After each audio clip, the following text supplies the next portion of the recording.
Shalom, Bapak Ibu Saudara-saudari yang dikasihi Yesus Kristus. Kita bertemu kembali di hari ini untuk dengar-dengaran akan firman Tuhan. Sebelumnya kita berdoa.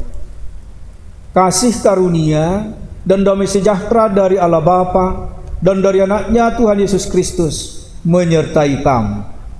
Amin.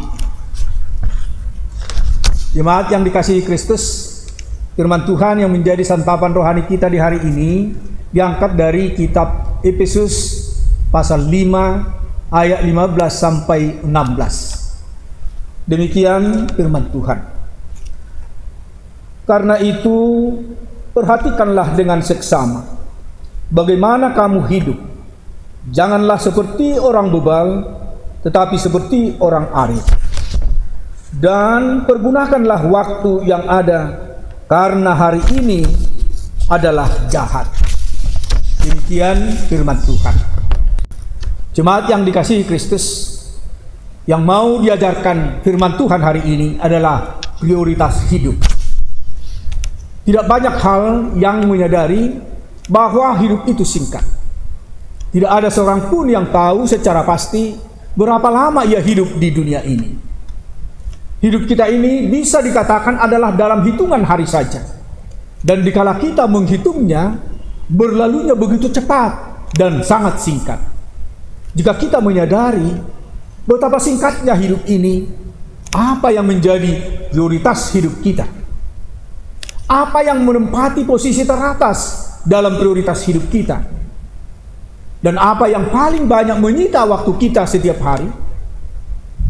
Apakah kegiatan kita setiap hari, apapun itu, didasarkan untuk kemuliaannya?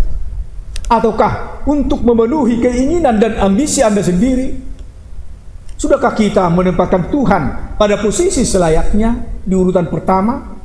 Atau kita malah mengorbankan waktu untuk Tuhan demi segala pekerjaan dan lain-lain? Masing-masing dari kita diminta untuk menghitung hari-hari kita sedemikian rupa, sehingga kita beroleh hati yang bijaksana. Bicara prioritas hidup menunjukkan suatu sikap hidup mengutamakan yang terpenting, yang paling utama dan paling dibutuhkan dalam kehidupan dibandingkan dengan hal-hal yang lain. Kita sering dihadapkan pada pilihan.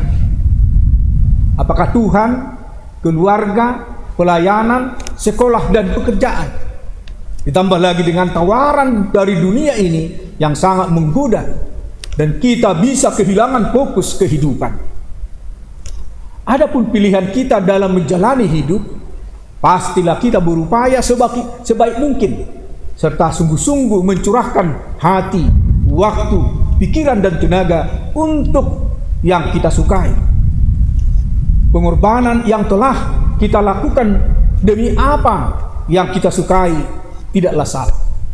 Namun menjadi salah ketika kita keliru membuat prioritas dalam hidup itu. Mengapa? Hidup di dunia ini hanya sementara, dan hal-hal duniawi bukanlah hal utama. Janganlah kita menyia-nyiakan waktu yang masih Tuhan berikan. Hendaknya kita bisa memilih untuk memprioritaskan hal-hal yang benar-benar penting, yang sifatnya untuk mempersiapkan hidup dalam kekekalan kelak. Seperti kutipan syair lagu, hidup ini adalah kesempatan.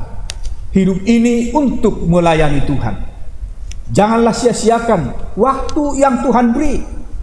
Hidup ini harus jadi berkat. Jika Tuhan menjadi prioritas dalam hidup kita, maka hidup menjadi berkualitas. Hidup akan menjadi berkat bagi banyak orang. Jika Tuhan menjadi prioritas dalam hidup, maka kita akan memiliki roh yang beda, memandang segala sesuatu dengan cara yang berbeda, dan tetap semangat, karena kita melakukannya bukan seorang diri, tetapi kita melakukannya bersama-sama dengan Tuhan, dan bagi Tuhan tidak ada yang mustahil. Jika Tuhan menjadi prioritas dalam hidup, maka kita akan mengisi hari-hari kita dengan bijaksana. Karena itu, jadikan Tuhan prioritas hidupmu, maka hidupmu akan menjadi berkualitas. Amin. Kita berdoa. Betapa dalamnya kekayaan, hikmat dan pengetahuan-Mu, ya Allah. Sungguh tak terselidiki keputusan-keputusan-Mu, dan sungguh tak terselami jalan-jalan. Kami bersyukur kepadamu Tuhan, karena Engkau tidak menyimpan hikmat-Mu untuk dirimu sendiri. Engkau telah murah hati, dan murah hati dalam memberikan hikmat-Mu yang tak pernah gagal kepada kami. Namun kami sering mengabaikan hikmat-Mu. Kami telah berdoa terhadap-Mu dan telah hidup dengan semau kami. Kadang kami tidak cukup cermat memperhatikan cara hidup kami. Kami sebelum memanfaatkan sebaik-baiknya setiap kesempatan yang telah Engkau berikan kepada kami. Meskipun Engkau telah menyingkapkan jalan-jalan-Mu dalam firman-Mu, kami belum memahami kehendak-Mu. Tetapi Engkau Tuhan adalah Allah yang penuh kasih karunia. Engkau mengutus putra-Mu Yesus Kristus, hikmat yang sesungguhnya besar, untuk menebus semua kesalahan kami. Ia menderita di kayu salib, menggantikan kami. Tuhan, bantulah kami untuk berhati-hati dalam menjalani hidup kami. Karena saat ini adalah masa yang jahat. Bantulah kami untuk memanfaatkan setiap menit dengan baik. Ajari kami apa yang Engkau inginkan dari kami. Bantulah kami agar dipenuhi dengan Roh Kudus, sehingga kami terus-menerus dibimbing oleh-Mu. Bapa kami yang di surga, hanya Engkau yang dapat mengajari kami untuk berjalan dalam hikmat-Mu. Itulah sebabnya kami memuji-Mu, satu-satunya Allah yang bijaksana. Bagimulah kemuliaan selama-lamanya.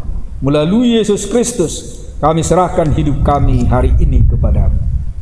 Amin. Anugerah Tuhan kita Yesus Kristus dan kasih setia Allah Bapa serta persekutuan Roh Kudus kiranya menyertai kamu sekalian. Amin. Jemaat yang dikasihi Kristus, demikian firman Tuhan untuk kita hari ini. Dan Tuhanlah yang selalu menguatkan kita untuk menjalani hari-hari hidup kita. Tuhan memberkati. Shalom. Horas.